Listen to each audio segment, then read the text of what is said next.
Camping can be really fun and there's so much stuff you can do, but sometimes you just want to be able to drive to a place, get in the back of the car, and fall asleep. In that spirit, now I'm going to show you car camping.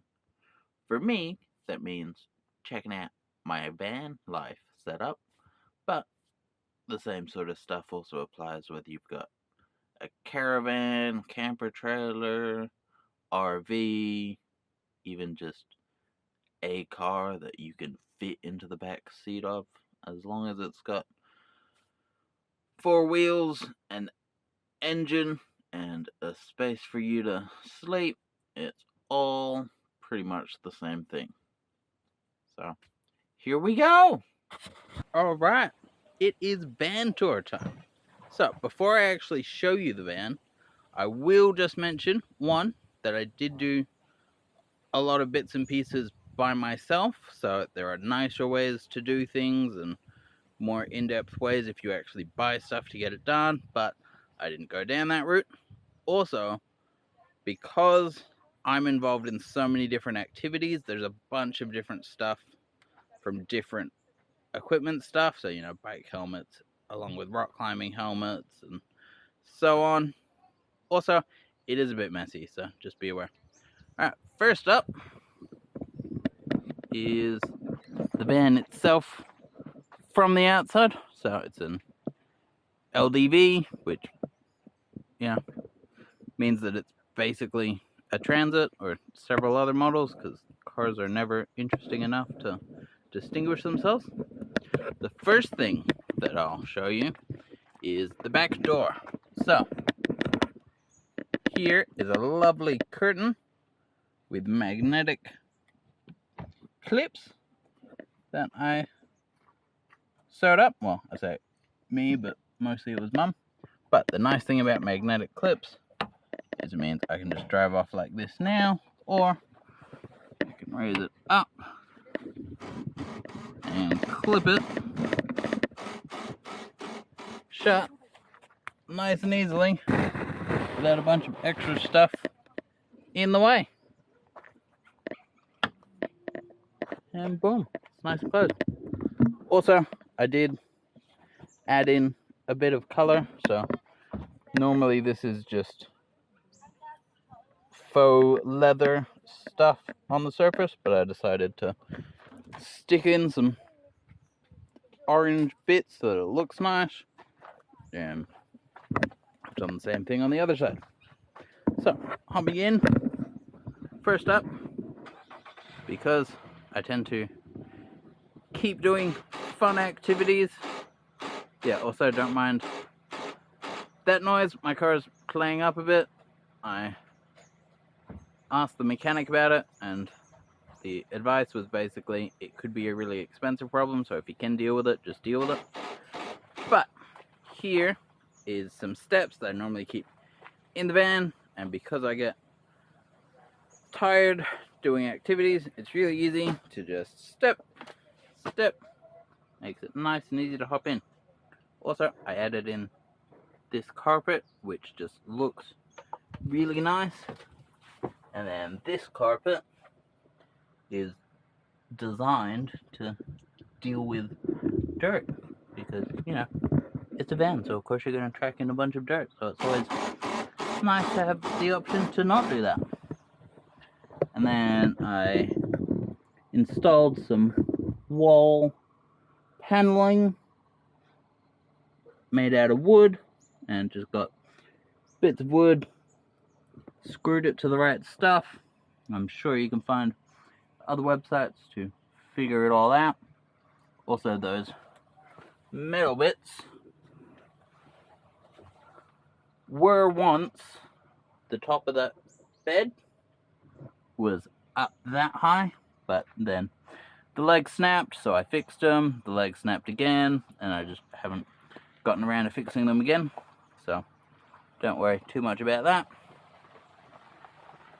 It just means that now the bed comes out away from the wheel arches a bit more, so Now all the stuff that I have lying next to the bed frame was lying underneath it, but that's fine, still nice and comfortable. The other thing, which is definitely a benefit to van life, is that you can, if you want, just have blankets and a nice surface to just sit on. It's fantastic. Also, these are boxes which are strong enough to sit on or sleep on or whatever, but they're also storage for all my stuff. So I can put in extra clothes, tents, all sorts of equipment in there. So normally all this stuff that I have lying on top of the bed is packed away a bit more, so don't mind that. So we move on. This is the kitchen box once it's been opened, because I've recently had tea, so I haven't packed it away again yet. But normally this, it can be set up to be a long table bit, or you can fold it over. It's the top of there, and then there's wall bits outside the van. Normally those slot in, so it just looks like a box and you can't see any of the stuff inside, but it means I've got a spot for cutlery, got board games which are fantastic, got a bunch of cups and bowls and so on, bit of extra food, few different pot and cooking options, so that depending on what type of camping I do, I get some of that. There's also, of course, a lovely knife and chopping board. So it's all fantastic, which is all pretty good. Oh, and there's one more thing that I will show you, kind of, which is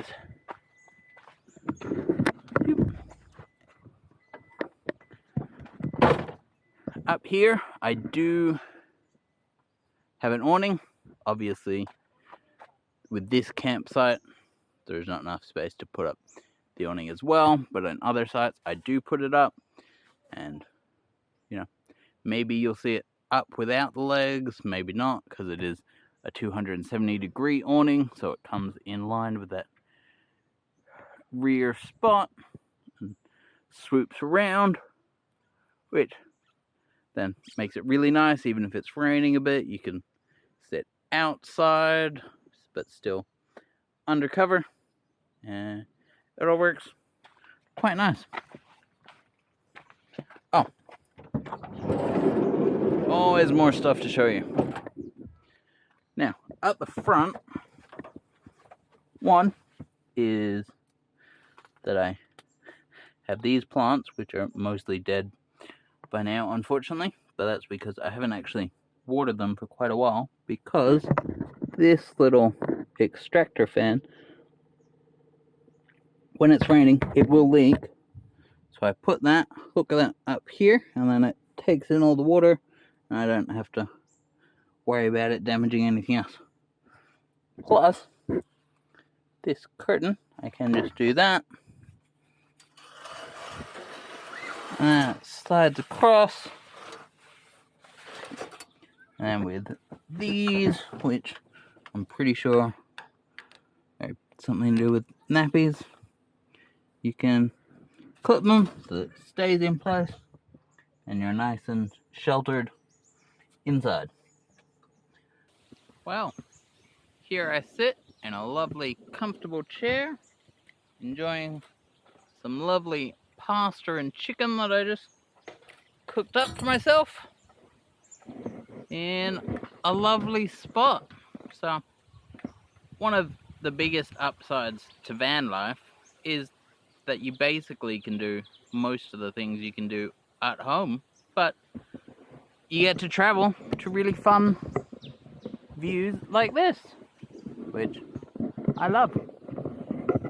It is also, of course, one of the biggest downsides to van life, because you're doing all the stuff you can do at home, but harder and with fewer mod cons, which is why from my experience, van life is less about the van and all the gear you've got in it and how you set it up, and more about where you take that van and what activities you do.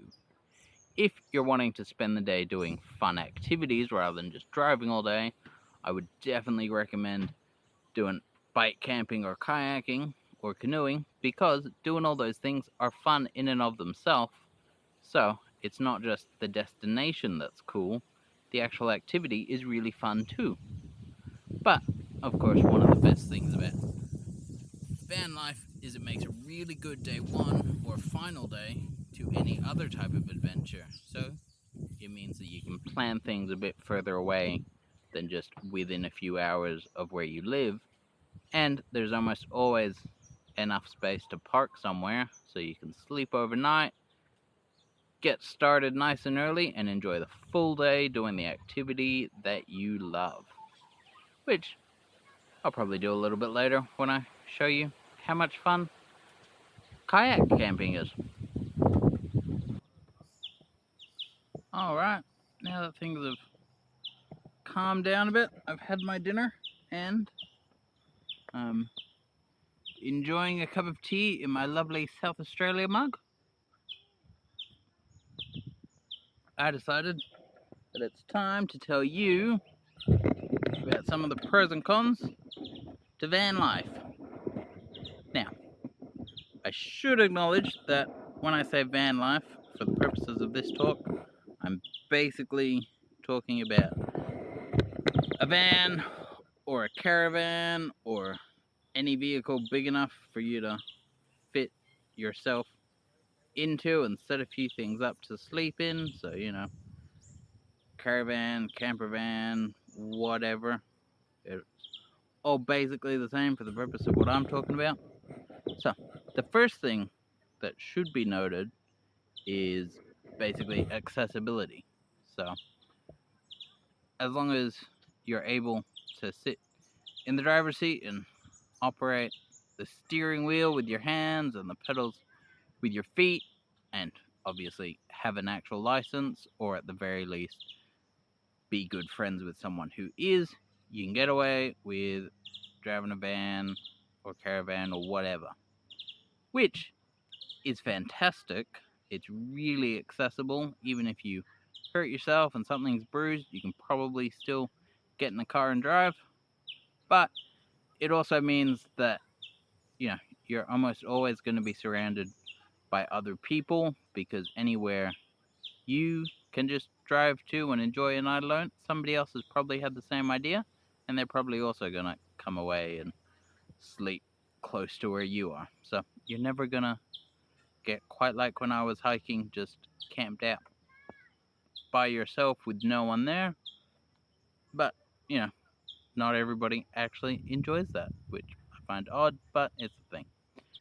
The other thing that should be factored in is that pretty much everything costs money. So if you don't have a lot of money, you can't get a very good setup. Obviously, some people, such as myself, have cheaped out as much as possible, but then that takes a whole bunch of extra time. So if you're resource thin, maybe not the best plan to sink a bunch of money or time or whatever, can be any combination, into your vehicle. And obviously, your vehicle spends a bunch of time on the road, and that's where some insane people are. So if it crashes, you're gone. Which, I suppose can happen with any sort of camping gear, that the equipment could break or get damaged or what have you, but the chances of that are a bit higher when you're talking about a vehicle than when you're talking about stuff in your backpack. So, in terms of the question I'm asking and answering for every one of these camping styles, would I do it again? The answer is kind of. One, I own a van, and you can see it's already kitted out to sleep in, so the answer is definitely yes, I'll do it again. But it's going to be fairly rare that I do it multiple days, and usually when I do it multiple days, it's less about I really want to spend time in my van and more about let's go enjoy some fun stuff. And at night, instead of thinking about a motel or any of that stuff, it's a lot cheaper when you're able to just sleep inside your van. So then it's less about the van itself and more about, oh, okay, if I take the van, I can just sleep in there and then I'm set. And it means that in the morning, I can do unpacking or have been packed previously, open the door, I'm good to go straight away. No hassle, which is fantastic. As to what that means for you, that's your decision and up to you to decide.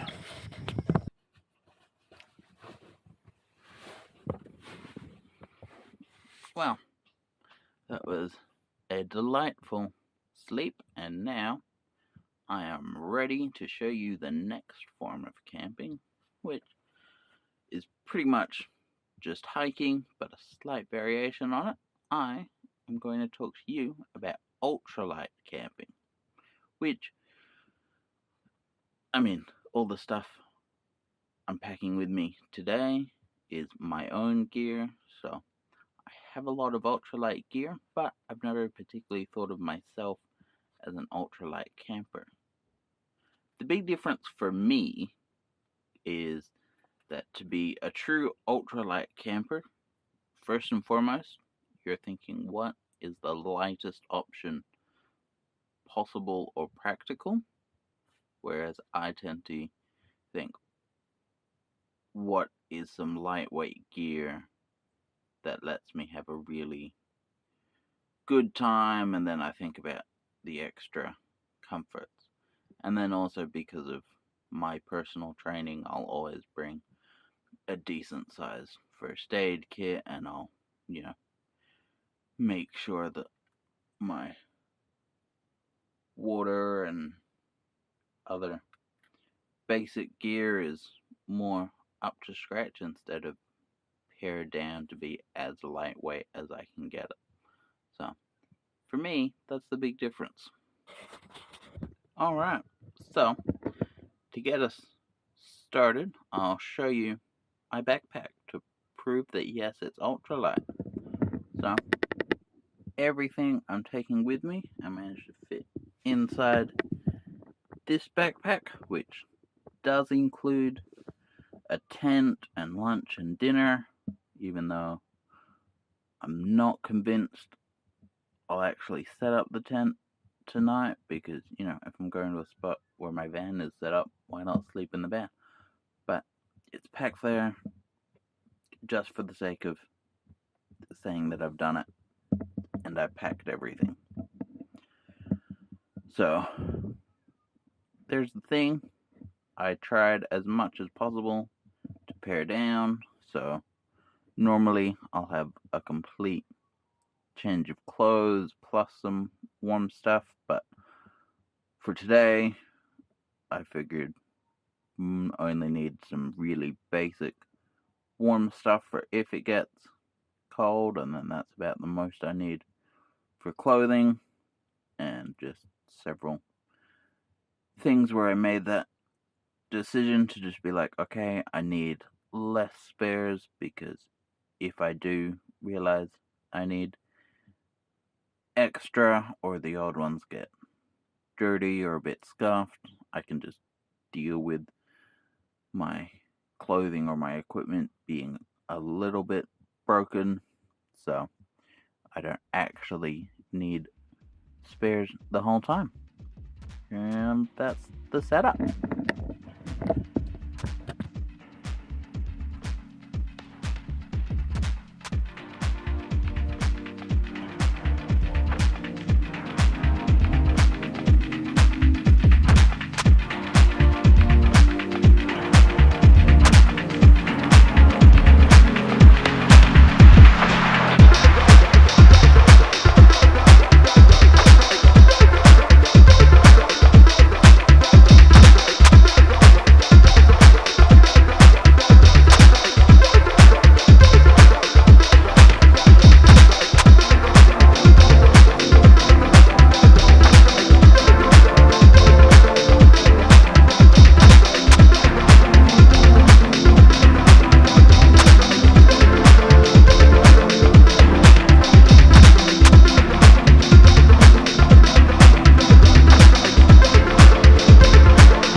Okay, it's gotten a bit windy, so hopefully you can still hear me clearly.